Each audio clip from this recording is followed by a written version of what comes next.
En este segundo bloque de MB Noticias nos metemos de lleno a lo que está debatiendo en la Universidad de la República, que tiene que ver con la elección de un nuevo rector para la UDELAR, ¿no? ¿Quién encabezará ese puesto? Hay 4 candidatos, estamos recibiendo con muchísimo gusto a uno de ellos, Nicolás Yebor. Un gusto que estés con nosotros esta mañana. Muchas gracias. Muchas gracias profesor universitario, además de docente del Instituto de Física de la Facultad de Ingeniería. Bueno, no vamos a hablar de la docencia concretamente como docente, pero sí con todo lo que lleva a eso, pensando en la gobernanza de la universidad, ¿no? Si tuvieras que decir en alguno de los temas, en genérico, ¿cuál es la propuesta o qué es lo que te diferencia del resto de los otros 3 candidatos? Mira, yo creo que la clave es que el grupo que está proponiendo mi candidatura, el Espacio Universitario Renovador, nos pusimos de acuerdo de que queríamos hacer un programa que valiera la pena dedicarle tiempo. Es decir, que propusiera cambios significativos para la institución, que atendiera realmente a los problemas. Y estamos proponiendo una reestructura general del sistema de educación superior uruguayo, que requiere, entre otras cosas, una reforma de la ley orgánica de la universidad. Hace muchos años que se maneja la idea de diversificar el sistema de educación uruguayo, el sistema de educación superior uruguayo, que está muy concentrado en una única institución, la Universidad de la República. Eso no es sano, tener tantas fichas en un solo número, es mejor tener un sistema más diverso.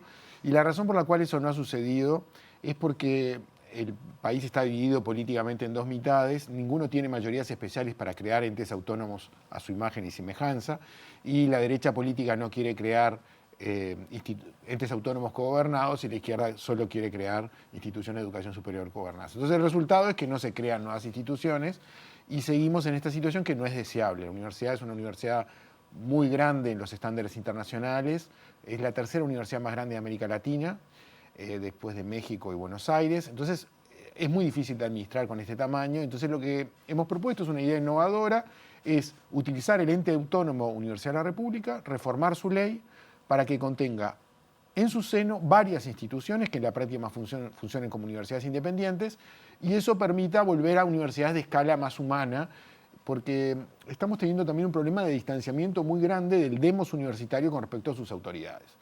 Si uno le pregunta a cualquier estudiante o docente en la puerta de una facultad, decime quiénes son los 3 delegados titulares de tu orden en el Consejo Directivo Central, da por sentado que no lo saben. Bueno, y hay algunas que además no lo tienen. Bueno, están los delegados del servicio, pero después están los delegados de los órdenes. Por supuesto, hay muchas facultades que tienen delegados en el Consejo Directivo Central, pero no tienen voto. 6 de las 10. Y además están los 3 centros regionales del interior que tampoco tienen voto. Claro. Están representados, pero no tienen voto. Entonces tenemos déficit democráticos, tenemos déficit de gestión, y eso requiere un cambio sustancial, no un maquillaje. Y esa es, yo creo, la característica principal de nuestra propuesta, que estamos proponiendo en un plazo de unos 2 años, elaborar un proyecto de reforma de la ley orgánica que en estas líneas para enviarlo al Parlamento. Bien, y sería la creación de nuevas universidades públicas que en el interior, acá, por sectores, ¿cómo sería? Bueno, lo que estamos pensando es que crear algún sistema de acreditación que validara sectores de la universidad o cosas a crear que ya estuvieran maduras para transformarse en universidades independientes. Pensamos en algunos centros en el interior y varias universidades a nivel de Montevideo. Quizás estamos pensando en 2 en el interior y 3 en Montevideo, pero eso hay que analizarlo en mayor detalle. Y nos parece que están dadas las condiciones. No solo están dadas las condiciones, sino que se ha transformado en una necesidad. Si la universidad, y queremos que siga creciendo el número de estudiantes que hacen educación superior en Uruguay, Uruguay tiene poca formación en educación superior, necesitamos más gente formada en el Uruguay, y ahora tenemos alrededor de 165.000 estudiantes. ¿Qué va a pasar cuando tengamos 200.000 o 300.000? No podemos seguir creciendo con una institución que no ha ido reajustando su diseño institucional para escalas más grandes. Claro, ¿qué pasa ahora en el momento que se está votando la rendición de cuentas, que la universidad generó cierto consenso en enviar su propuesta, pero generalmente no le dan todo el recurso solicitado? ¿Cuáles van a ser las prioridades? ¿Cuáles serían? Porque esto estaría dentro de eso. Claro. Yo acá te estuve hablando de los cambios de gran escala, pero está claro que la primera tarea que va a tener el rector que sea electo, sea yo o sea cualquiera de los otros 3 candidatos, va a ser defender el presupuesto que la universidad ha presentado ante el Parlamento. Es un presupuesto que se votó por unanimidad en el Consejo Directivo Central a fines del año pasado.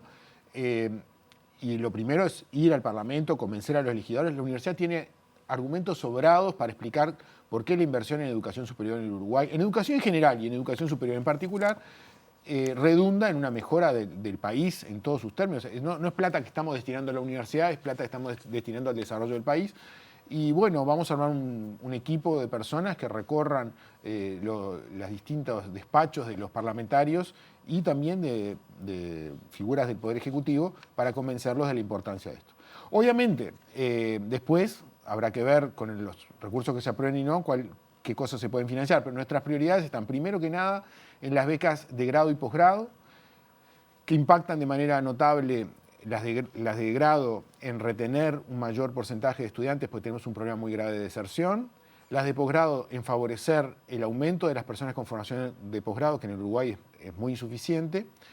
En particular para mejorar la calidad del propio personal docente de la universidad, y eso también tiene un impacto importante en la formación de los jóvenes, de los docentes y de las personas a quienes enseñan. Después estamos proponiendo lo que se llama un fondo de estabilidad laboral. Nosotros tenemos, sobre todo entre los grados 1 y 2, un problema grande de inestabilidad laboral porque muchos de ellos que hacen posgrados son cargos de formación, queremos que estén formándose y una parte importante de sus ingresos son becas de posgrado. Pero esas becas fluctúan, tienen su cargo, pero por el momento tienen la beca y por el momento no. Y, por ejemplo, capaz que termina una maestría y entre que le sale la beca de doctorado, capaz que pueden pasar muchos meses o un año sin beca. Entonces estamos proponiendo un sistema que cubra los agujeros, ¿no? O por ejemplo, hay un régimen que se llama régimen de dedicación total, que permite a las personas que se quieren dedicar de manera plena a la actividad académica tener sueldos un poco mejores en la Universidad de la República. Bueno, el ingreso al régimen de dedicación total está llevando mucho tiempo. También, ese es otro agujero que hay que llenar, que las personas que están en proceso de ser de ser evaluadas, que están en proceso de evaluación, puedan no tener que ver sus ingresos capaz que divididos a la mitad durante meses. Te voy a preguntar un tema que quizás pueda parecerte menor, pero que en los últimos tiempos ha cobrado relevancia, que tiene que ver con el uso de la inteligencia artificial. Saltó por psicología, pero en realidad no podemos desconocer que todo el mundo en general usa la inteligencia artificial y te pregunto a vos como también docente de ingeniería, ¿no? ¿Cómo sería el uso, cómo traerlo para que realmente pueda llegar a ser aprovechado? ¿Se está pensando en eso o estamos atrasados? Yo creo que todo el mundo está atrasado. Es un tema tan nuevo, tan pujante, pero tenemos que aprender a vivir en la incertidumbre porque los avances tecnológicos son tan rápidos. Podemos pensar para atrás. Distintos avances tecnológicos que fueron disruptivos en nuestra manera de organizarnos en el trabajo, en particular en el trabajo académico, pero en el trabajo en general, la aparición de los computadores personales, Internet, las redes, los celulares inteligentes, ahora la inteligencia artificial, pero en el medio hubo una cantidad de otras herramientas que han ido apareciendo y que cada una de ellas ha ido cambiando. No tenemos que pensar solo en la inteligencia artificial, sino en el proceso tecnológico en general. ¿Y la universidad lo toma, lo está pensando? Yo creo que sí, pero como sucede en todos lados del mundo, el tiempo que nos lleva a adaptarnos a una nueva tecnología es el tiempo necesario en que ya apareció otra. Siempre tenemos que acostumbrarnos a ese nivel de incertidumbre en el cual hay cosas nuevas que van a estar apareciendo. No hay que pensar en volver para atrás, hay que ir para adelante, incorporando estas cosas, no de manera acrítica, porque vemos que hay problemas, lo que pasó en psicología es un problema, pero también hay una gran cantidad de oportunidades, hay una cantidad de cosas que los científicos hoy podemos hacer que antes no se podían hacer. Por ejemplo, un ejemplo que yo mencioné ayer de noche es, en la ciencia tenemos un lenguaje vehicular, que es el inglés. La mayor parte de las revistas de circulación internacional son en inglés. ¿Por qué? Bueno, por razones geopolíticas que uno puede entender. Eso ya es obsoleto, o va a serlo en pocos años, porque los traductores automáticos basados en técnicas de inteligencia artificial hoy hacen traducciones, a diferencia de lo pasado 10 años atrás, que son de excelente calidad. Claro. Entonces ahora, dentro de unos pocos años, cada uno va a escribir en su idioma y va a leer en su idioma, y los traductores van a hacer el interfase. No va a tener sentido más pensar en que las personas que no somos de habla inglesa nativas, digamos, tengamos que estar desfavorecidos con respecto Claro. a los que lo son, porque cada uno puede escribir su idioma. Te cambio a otro tema, el Hospital de Clínicas, que también es un tema que se lleva buena parte de los recursos de la universidad. Sí. ¿Algún proyecto o alguna propuesta en ese sentido? Bueno, lo que está sucediendo en el Hospital de Clínicas es fabuloso. ¿Tá? El cambio, lo que se ha llamado la refuncionalización del hospital, que está sucediendo desde el periodo del rectorado de Marcarián y que luego continuó con mucha fuerza el rector Arim y que le ha dado un gran liderazgo el actual director del hospital, Álvaro Villar, es fantástico. Yo el otro día estuvimos haciendo una visita y ese hospital que uno muchas veces le generaba angustia por el nivel de abandono que tenía en algunas zonas, ahora es impresionante. Y nosotros vamos a apoyar con toda fuerza que eso continúe. Se necesitan fondos extras, alrededor de 60 millones de dólares extras para culminar el proceso a 2030. Eso claramente es una cosa muy importante a la cual la universidad le tiene que dar la mayor de las prioridades.